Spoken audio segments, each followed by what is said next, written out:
Bienvenida. Hoy nos sumergimos en unos fragmentos fascinantes de El amante de Marguerite Duras, un texto, bueno, que la lanzó a la fama mundial, ¿no? Y le valió el Goncourt en el 84. Tenemos aquí una selección de pasajes con un aire muy autobiográfico, la verdad. Nos lleva a la Indochina colonial y, bueno, explora esa historia tan intensa, ¿no? De amor, de deseo, entre una chica muy joven, 15 años, francesa, y un comerciante chino rico, mayor que ella. Nos vamos a centrar solo en estos textos que tenemos. Exacto.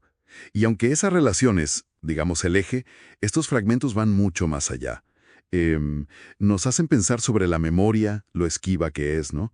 Sobre cómo se forma la identidad, a veces con gestos casi de teatro. Y las familias, esas relaciones tan complejas, de amor, odio, todo mezclado. Sí, Y el peso de la pobreza, claro.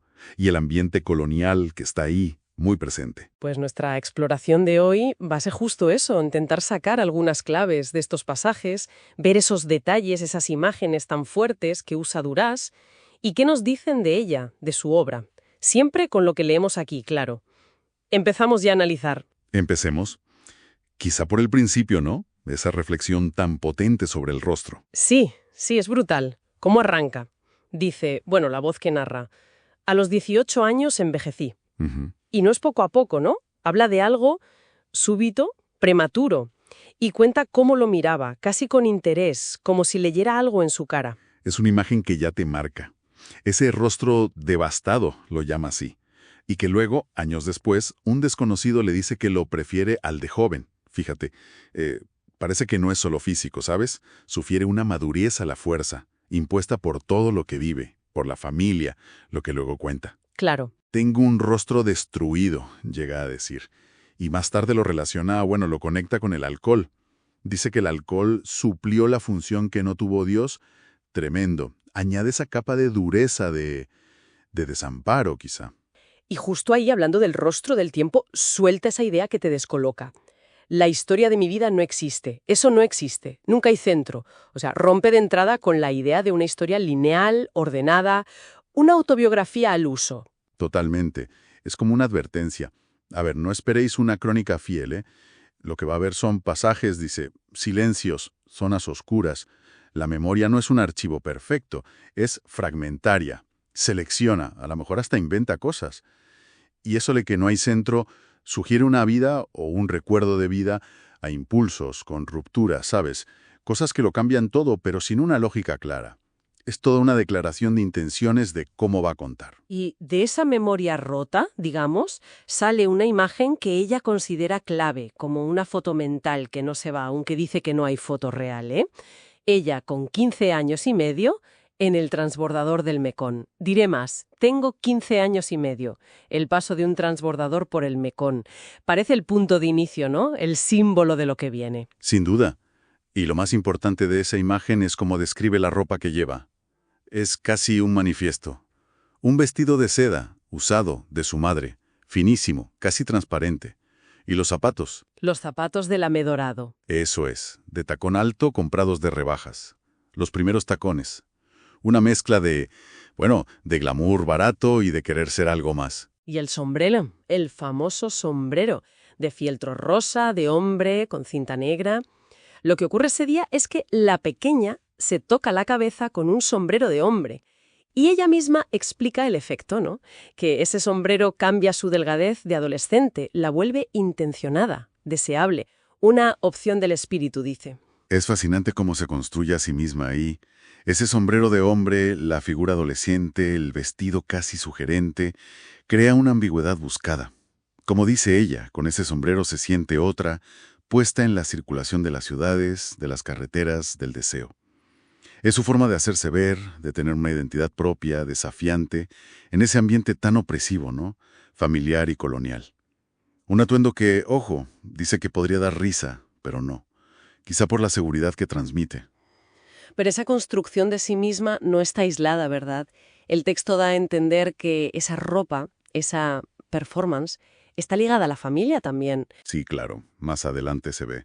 La madre sabe cómo va vestida, de niña prostituta, dice la narradora, y aunque no lo diga así, parece que lo permite o incluso lo empuja un poco, con la esperanza o la necesidad desesperada de que llame la atención de alguien con dinero.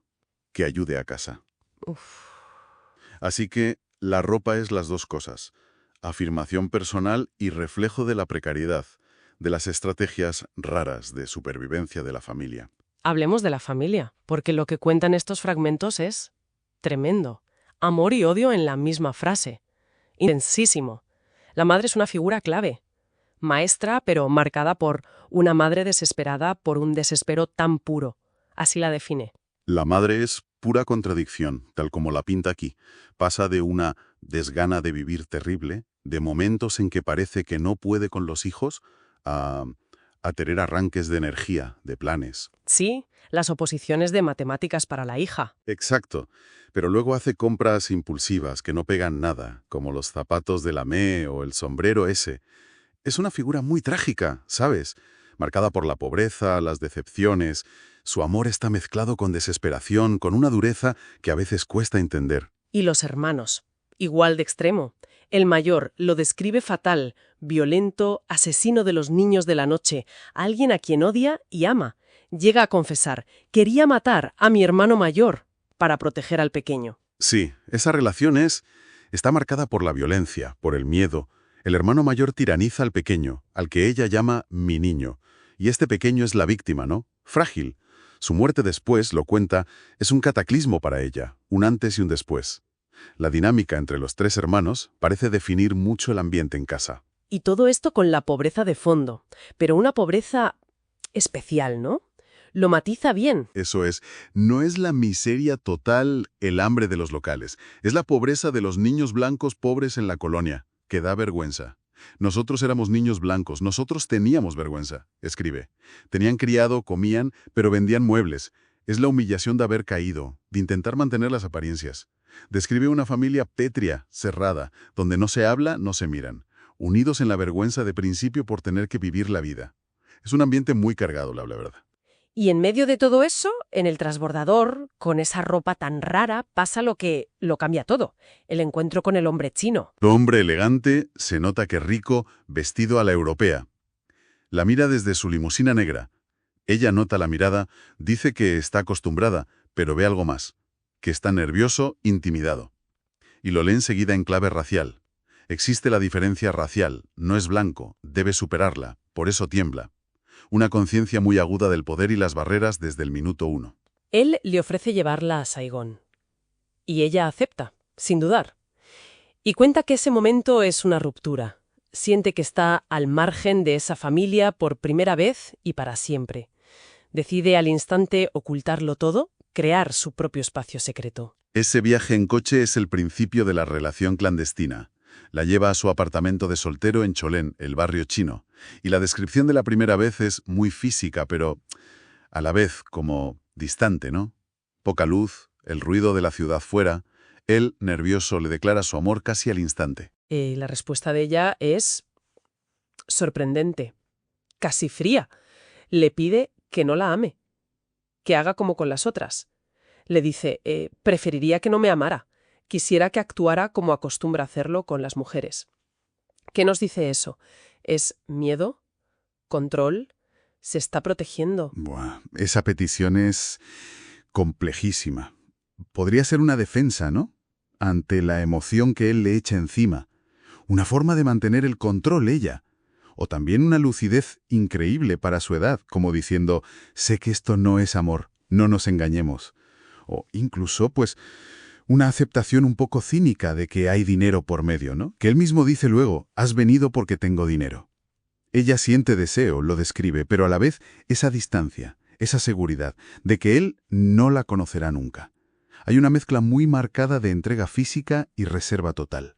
Describe el dolor del principio que se vuelve placer, pero siempre con esa doble conciencia. Y él también parece saber cómo es la relación, ¿no? Que está condenada, que ella no le quiere, que le engañará. Sí, parece que los dos entienden las reglas no dichas. La relación se basa en una intensidad física muy fuerte, pero llama la atención que no hablan de ellos, de lo que sienten, de futuro. Saben o intuyen que no hay. Él mismo reconoce que es débil, que no puede enfrentarse a su padre por ella. Descubro que no tiene energía para amarme en contra de su padre. Esa falta de futuro se ve también en las cenas con la familia de ella. que ella misma provoca. Otra contradicción. Son escenas terribles. Terribles, sí. Y muy reveladoras. Los hermanos comen sin hacerle ningún caso al amante chino. Ni le hablan ni le miran. Como si no estuviera. Es una negación total. El hermano mayor impone un silencio lleno de desprecio. Ahí ves el racismo, la hipocresía de la familia, aceptan el dinero pero lo desprecian, y las barreras que no se pueden cruzar en esa sociedad colonial. Es que el escenario colonial está en todo. El calor agobiante, el río Mekong, ahí, salvaje. Las ciudades, Saigón, Cholen. Y la barrera racial, claro, como un muro. Totalmente. La diferencia racial no es solo un fondo, es parte de la trama. Hace que la relación sea clandestina, que el matrimonio sea imposible para el padre de él. Está en muchas interacciones. Y en ese contexto, ella piensa de forma muy crítica sobre las mujeres blancas de las colonias. Sí, las pinta como pasivas, ¿no? Que esperan, se visten elegantes para nada, reservándose para volver a Europa. Critica mucho eso de faltarse a sí mismas las mujeres ejercido por ellas mismas. ¿Y ella cómo se ve frente a eso? Ella se presenta, sobre todo en la imagen del transbordador, como todo lo contrario. Con esa ropa rara, esa actitud desafiante, parece que se niega a esperar a aceptar el papel que le toca. Busca, se expone, decide, aunque las decisiones sean complicadas y estén marcadas por la necesidad. Es su forma de no faltarse a sí misma, aunque sea saltándose las normas. Y en contraste con ella está Helene Lagonel, la compañera del internado. La describe guapísima, casi irreal, pero torpe, sin saber el poder que tiene. Y dice algo fortísimo. Helene Lagonel inspira deseos de matarla. Esa frase es perturbadora. Revela lo intensos y complejos que son los sentimientos de la narradora. Parece una mezcla de fascinación, envidia y una rabia hacia esa belleza inocente, quizá vulnerable de Helene. Es un deseo de poseerla, casi violento. Añade otra capa más a cómo ve las relaciones entre mujeres y a su propio mundo interior. Menciona también a otras, ¿no? Mary Chloe Carpenter, Betty Fernández, como fantasmas luminosos de ese pasado, ligadas a la guerra, a ser extranjeras, con una elegancia un poco rota. Y en medio de todo esto, de experiencias, relaciones, aparece otro tema clave en Duras, la escritura. El deseo de escribir le viene de muy joven. Sí, cuenta que con 15 años y medio, en plena vorágine, le dice a su madre, «Lo que quiero hacer es escribir». Y la madre, al principio, pues, o lo desprecia o es súper pragmática. Le importa más una formación útil, le dice con dureza. Después de las oposiciones de matemáticas, si quieres, escribe, eso no me importa. Pero la vocación está ahí. La escritura parece una necesidad, ¿no? Una forma de meterse en esos periodos ocultos de la juventud, de intentar dar forma a esa memoria rota, de romper los silencios de la familia. Es una lucha, ¿eh? Por un lado, la necesidad de contar, de explorar lo oscuro. Por otro, confiesa que es difícil, casi imposible hacerlo del todo. Nunca he escrito creyendo hacerlo. Como si escribir fuera siempre acercarse, intentar, pero nunca atrapar la verdad del todo. Y fíjate qué curioso. Dice que escribir de la familia se vuelve más fácil, una escritura corriente, solo cuando ya han muerto. Quizá la distancia, la ausencia, libera la palabra. Y habla de una muerte que lo cambia todo radicalmente, la del hermano menor. La narración de esa muerte es demoledora. No lo cuenta como algo triste, sino como un escándalo cósmico. Como si en él estuviera la inmortalidad y al morir él, muriera esa idea. A partir del momento en que estaba muerto él, el hermano pequeño, todo debía morir después. Es un punto de inflexión total, existencial. Llega a decir que se identifica tanto con él que es como si muriera ella también, simbólicamente, que su vida pierde el rumbo tras esa pérdida. Esa identificación tan bestia refuerza la idea de que la familia es el núcleo del que no puede escapar, de su ser y, por tanto, de su escritura. A pesar del odio, la violencia, la vergüenza, la familia es su sitio, donde habita con exclusión de cualquier otro lugar, dice. Y esa muerte parece sellar esa pertenencia de forma trágica. Y quizás sea el motor último de esa escritura que intenta, lidiar con el silencio y el dolor.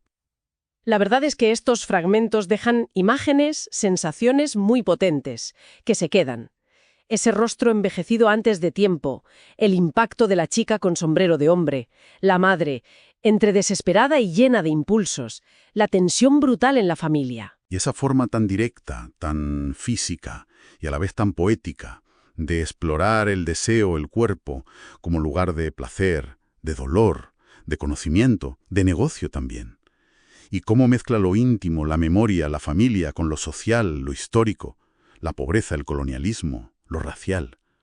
Dura no lo separa, lo muestra todo junto, interactuando. Sí, es una escritura que incomoda y fascina, sí. Pero, a ver, volvamos un momento a esa frase del principio. La historia de mi vida no existe. Después de leer estos fragmentos tan personales, tan intensos, ¿cómo interpretamos esa negación tan rotunda? Y es la pregunta clave, ¿verdad? Que resuena al final. Quizá lo que Duras quiere decir es que intentar fijar una historia de vida, una sola versión, coherente, definitiva, es imposible, es una ilusión. Al negar la historia, quizá afirma que hay muchas historias posibles, que la experiencia y el recuerdo son fragmentos, son inasibles. No sugiero que toda autobiografía es en el fondo una construcción, una ficción que necesitamos crear con trozos de memoria, silencios y cosas que decidimos destacar. Entonces, más que negarlo, es como una invitación a dudar de las historias demasiado perfectas, demasiado ordenadas. Podría ser, sí. Nos deja ahí una pregunta importante flotando. ¿Hasta qué punto podemos de verdad conocer y contar nuestra propia vida de forma completa, veraz? ¿O estamos siempre, como parece sugerir Duras aquí, reinterpretando, eligiendo qué enseñar, qué esconder, qué significado darle a lo que pasó? Es una reflexión sobre cómo nos contamos a nosotros mismos que, bueno, da mucho que pensar, más allá de su obra.